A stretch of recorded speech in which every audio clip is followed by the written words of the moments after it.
Welcome to my channel. I always thought I'd know if something was wrong. After all, you can't live with someone for more than a decade and not pick up on the subtle shifts, the quietunities, the change in tone, the distance creeping in like a slow fog. I prided myself on my intuition. I believed I could read her better than anyone, but as I sat at the dining table that night looking across at the woman I loved, I realized just how blind I'd been. It wasn't a single moment that tipped me off, but a series of small, almost imperceptible changes. At first it was the late nights. "Work's been crazy," she'd say, waving it off with a tired smile. Big projects, tight deadlines. I believed her. Why wouldn't I? She had always been dedicated, always willing to put in the extra effort I admired her for. For the way she tackled challenges head-on, but then the late nights became more frequent. The excuses grew more creative, more rehearsed, and every time she came home, there was a distance in her eyes, a wall I couldn't breach. It wasn't just her schedule. It was the way she started, guarding her phone before it had been. An afterthought left on the counter, tossed onto the couch. Now it never left her side. If it buzzed, she'd glance at it, quickly locking the screen before I could even register the notification. I told myself it was just stress, that she was dealing with something at work she wasn't ready to share, but the shout began to gnaw at me, a quiet whisper in the back of my mind. I tried to ignore it. I didn't want to be that person, the paranoid husband who jumps at shadows. I reminded myself of all the good years we'd had, all the time she'd been there for me, all the memories we'd built. But no matter how much I tried to reason with myself, the feeling wouldn't go away. Something wasn't right. The first real clue came on a Saturday afternoon. She was upstairs showering after a morning run, and her phone buzzed on the kitchen counter. Normally I wouldn't have given it a second thought, but this time something compelled me to look. The message was from someone I didn't recognize, a name that meant nothing. The preview read, "Can't wait to see you again. Last night was amazing." My heart stopped. I picked up the phone, staring at the screen as if it might change. I read the message again and again, hoping I'd misunderstood, but the words were clear, the meaning undeniable. My hand shook as I set the phone down. I felt like the floor had dropped out from under me, like the life I thought I knew was unraveling before my eyes. I waited for her to come downstairs. When she did, I watched her closely, searching her face for any hint of guilt, any telltale sign. She smiled at me, the same smile I'd seen 1,000 times, and kissed me on the cheek. "What's for lunch?" she asked casually, as if nothing had changed. I wanted to confront her right then and there, but the words caught in my throat. Instead, he muttered something about leftovers and walked away, my mind racing. If she was cheating something, she wouldn't admit it. Without proof, I needed to know more before I could confront her. Over the next few weeks, I became a detective in my own home. I started paying attention to every detail: the time she left, the excuses she gave, the messages she tried to hide. I pieced together a timeline, cross-referencing her stories with what I knew. It was painstaking, emotionally draining work, but the more I uncovered, the clearer the picture became. She wasn't just hiding something, she was living a double life. I found hotel receipts tucked away in her desk, places she'd never mention, visiting. I discovered emails from her colleague that went far beyond friendly banter. Even overheard a hushed phone call late at night, her voice soft and intimate in a way that made my stomach turn. Every piece of evidence felt like another crack in the foundation of our marriage. By the time I had enough proof, I was a mess. I couldn't sleep. I couldn't focus at work. The betrayal consumed me, coloring every thought, every memory. I kept replaying our life together, trying to pinpoint when it all started, trying to understand why had I done something wrong, had I missed the signs. I couldn't stop torturing myself with questions that had no satisfying answers. When I finally confronted her, it was a quiet, tense evening. I sat her down in the living room, the evidence laid out in front of me. I didn't yell, I didn't cry. I just asked her why she stared at me. Here, expression shifting from confusion to panic. What are you talking about? I handed her the emails, the receipts, the text messages I'd saved the...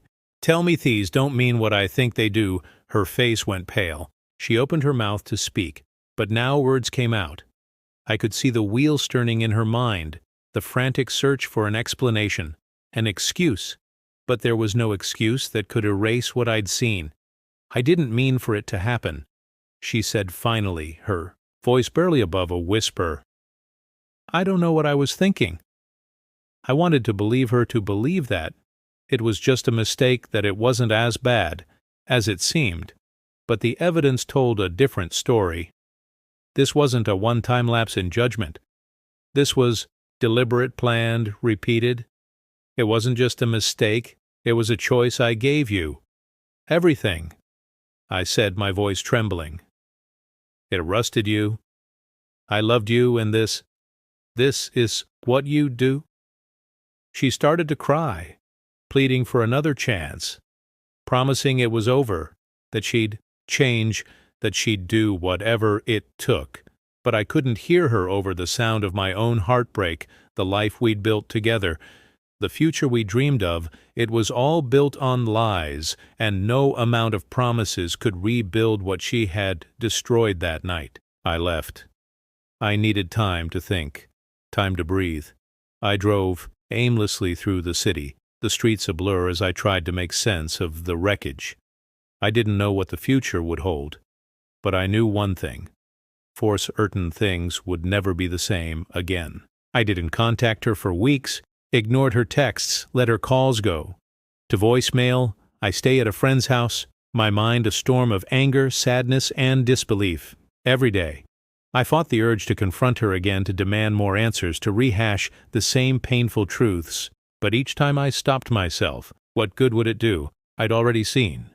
Enough her lies had unraveled everything. We had, and nothing she could say would change that when I finally did go back. It wasn't to reconcile. I went to pack my things, to start separating my life from hers. The house was silent when I arrived. She was out, and I preferred it that way. I walked through the rooms, each one a minefield of memories, the couch where we'd spent lazy Sundays, the kitchen where we'd cooked together, the bedroom that now felt like a stranger's space. Everywhere I looked, I saw reminders of the life we had built, a life that, it turned out, had never been what I thought it was. I boxed up my clothes, my books, my personal belongings. I left the photos behind. I couldn't bear to look at them, let alone take them with me. By the time she got home, I was nearly finished. She stood in the doorway, her eyes wide, with shock, her voice trembling. "You're leaving?" she asked. I looked at her, seeing her differently, now seeing her for who she truly was. "You left first," I said simply, my voice hollow. "You just didn't tell me." Her face crumpled and she started to cry. "Please," she said, her voice cracking. "We can fix this. We can go to counseling, work through it. I'll do anything I love you." The words rang empty. I shook my head. "You don't love someone and do what you did. You don't lie, cheat, and betray the person you love. That's not love, that's selfishness." She took a step closer, reaching out for me, but I stepped back. "I've made my decision," I said, my voice steady. "I can't live like this. I won't." With that I walked out the door, the weight of her betrayal finally beginning to lift. I wasn't sure what lay ahead, but I knew it would be better than the life I was leaving behind. In the weeks that followed, I filed for divorce. She tried to fight it, at first claiming she wanted to make amends. But I didn't waver. I had the evidence, the proof of her affair, and no amount of apologies or promises could undo the damage. The court proceedings were painful, but they brought clarity. Yak step each form signed, each meeting with my lawyer felt like another step away from the wreckage, another step toward rebuilding my life. As the divorce finalized, she began to spiral. She lost friends who had once admired her, people who couldn't look past the betrayal. She found herself isolated, facing the consequences of her actions. The colleague she had been involved with distanced himself, unwilling to get caught up in the fallout. Her web of lies had caught her, and she was left to deal with it alone. Meanwhile, I focused on healing. I started therapy, working through the anger and pain, learning to let go of the bitterness that threatened to consume me. I leaned on the support of my family and friends, people who reminded me that I wasn't defined by her actions. Slowly I began to rediscover the parts of myself I'd lost in the chaos. It picked up old hobbies, pursued new goals, and started to see a future that wasn't tied to her in time.